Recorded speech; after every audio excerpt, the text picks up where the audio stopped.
Mallory, ACT is not a part of ABA and I'm not going to do it. It's mentalistic nonsense. It's not part of my scope or part of the scope of ABA at all. Can you explain to me why you believe this? Where did you get this information? Who told you that? Nobody actually said it. It just looks like something that belongs to counselors or psychologists, and I don't believe it's in my scope of practice. There's a difference between it being a scope of your practice and a scope of ABA altogether. Are you familiar with verbal behavior? Do you believe it's part of ABA? Obviously, verbal behavior is a part of ABA. It was written by Skinner. I'm glad we agree upon that. Would you agree that thoughts are a part of verbal behavior, even though they're not always observable? I'm not really sure about that. So speaking is obviously observable verbal behavior. Writing is observable verbal behavior. And thinking presets both of those things. And so even though it is not discrete, we can't necessarily measure it when it is like not coming out of their mouth or coming out of their hand or them typing it, it still is verbal behavior. You can think thoughts and use vocabularies without anybody ever noticing it, right? Yes. And those thoughts impact the ability for you to make a behavioral choice, right? Yes. So the thoughts are actually verbal behavior, which is behavior. It's just not discrete or observable. Okay.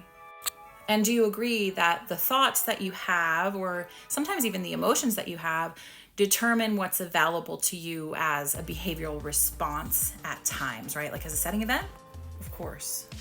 Awesome. So the mechanic of behavior analysis usually is to modify the environment to influence the individual's behavioral response repertoire, right? Yes. Well, the thing about ACT is that the point of it is not necessarily to influence the environment, right? But to change the vocabulary, right? Or the language that's used in the thoughts to influence the opportunity to behave in a measurable, observable way. I'm following. So as an example, if someone looks at a person and reads their body language as being closed, they're probably not going to talk to them, right? Sure. But if that same person were to interpret them as being busy or any other opportunity, right? They might wait to see if they become available later. They might choose to interrupt them. They might choose all sorts of different behavioral responses that could result in a different type of interaction, right? Yeah, Mallory, obviously. All that is a different thought that interprets the environment differently. So while the environment didn't change, the individual's perception of it changed, and therefore their observable behavior changed. What are you saying? I'm saying ACT is a language intervention.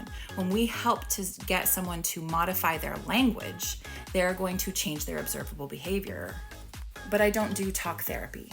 It's not talk therapy in the way that you're describing it, where you just recount something.